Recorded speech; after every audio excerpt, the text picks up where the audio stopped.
Hey, I'm Jay Kumar, the BassBlaster, and this is your Seafoam Top 5 of the Week in Bass Fishing. Number 1, Skeet Reese. Been a while since he's been in the winner's circle, but hey, we're talking about a former Bassmaster Classic champ here, so you knew it was just a matter of time. Even in Major League Fishing's count 'em all format and in the forward-facing sonar era. I got it! Yeah! He won the Bass Pro Tour event at the James River, Virginia, which is a tidal section of the river, and guess what? Skeet's a tidal river guy. He grew up fishing the California Delta. He won a Classic on the Red River, won a Bassmaster Elite on the Potomac River, and now he got his first red trophy at the James. Now the James was pretty much a shallow water deal, meaning forward-facing sonar wasn't much of a factor, and Skeet didn't use it at all. For him, it was all about using his Lowrance phone app for the tide charts, trying to figure out how he could run the tide to maximize his bites. He started off downriver, then ran upriver to stay in the low and incoming tides, which concentrated the fish. He fished a few different baits, including a bladed jig, but his best bait for bigger fish and hookups was a Lucky Craft BDS1 squarebill crankbait in the chartreuse shad color, which kind of looks like a sexy shad. Now he did upsize the hooks to number 2s because he said he doesn't like the hooks to be narrower than the width of the body, which is interesting. Now when we talked, I asked him what music he was listening to all week to get pumped up. He said it was this version of Rapper's Delight. I said the hip, hop, the hippie, the hippie, the hip, hip, hop, and you don't stop the rocket to the bang, bang, boogie, say, up, the boogie to the rhythm of the boogie to beat. Okay, I've made that last part up, but I did find out why Skeet calls his craws king prawns. I'm not a shrimp, I'm a king prawn. Haha, number 2! Skeet's win on the James River shows that squarebill crankbaits are still winning tournaments. Well, that's great news.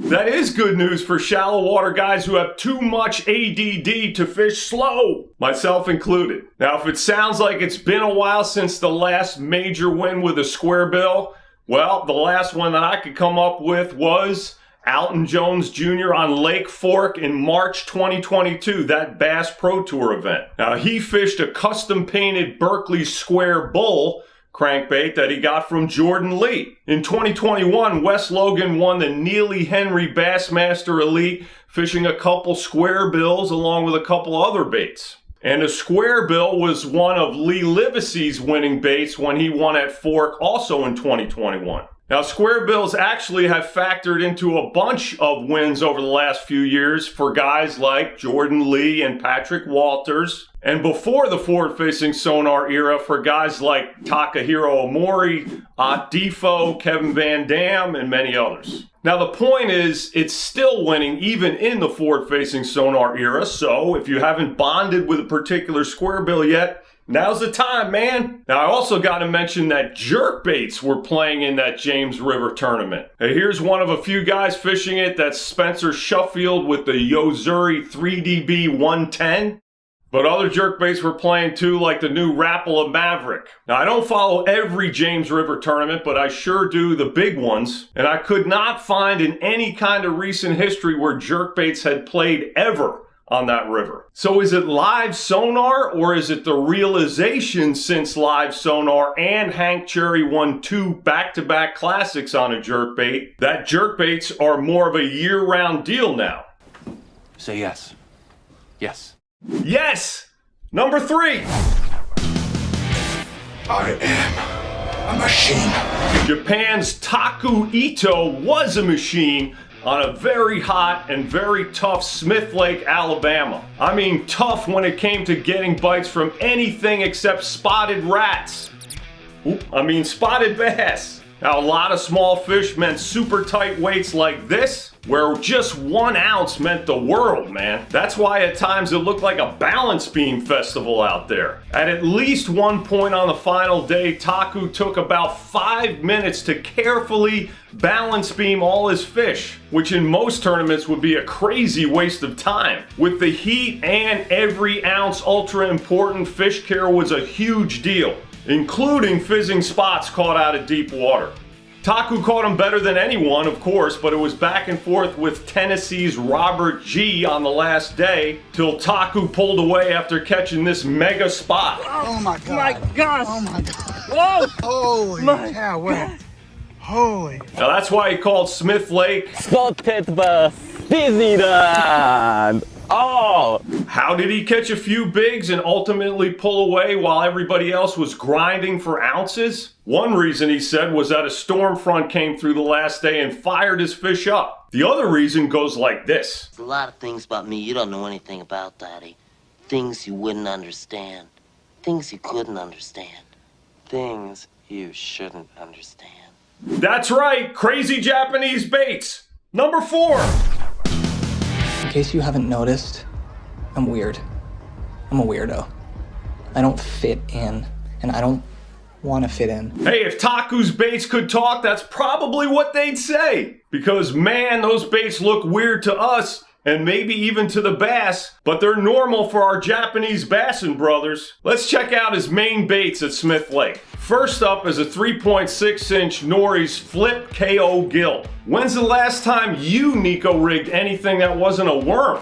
And what about with a 3/16 ounce weight? The white powder on that bait is Taku's secret bait powder. I believe it's made by his main sponsor, Nories. He says it's Japanese freshwater shrimp flavored, and it gets gel-like when it gets wet and doesn't come off. His next bait was a drop shot with a new 14mm Nories field side Saikoro rubber dice bait. Obviously similar to the OSP rubber dice, but somehow I think a little bit different. Here's how he hooked them with that same 2-aught Ryugi Talisman brutal hook, HG hook, he used for the Nico rig. Now he was scoping with those two baits in 2 ways. First, he was using a Garmin saltwater transducer to find brush files, The brush files coming to a theater near you.